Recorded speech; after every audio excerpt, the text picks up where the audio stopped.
Rumah tangga Rizky Syafarudin dan Nadia Mustika Rahayu masih kerap menimbulkan tanda tanya publik. Rizky bahkan sempat ingin melakukan tes DNA untuk membuktikan identitas asli anak Nadia. Nadia kembali membuat publik semakin beropini tentang hubungan rumah tangganya dengan Rizky Dah.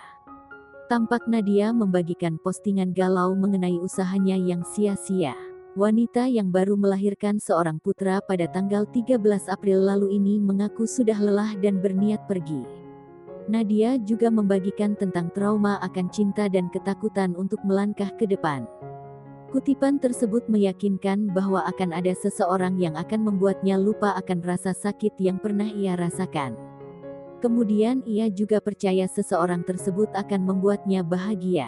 Nadia berharap jika takdir yang ia lalui sekarang akan berakhir indah. Meski diterpa banyak cobaan, kini Nadia tampak lebih berbahagia setelah kelahiran anak pertamanya. Nadia terlihat sibuk mengurus sang buah hati yang bernama Baihaqi Syaqi Ramadan.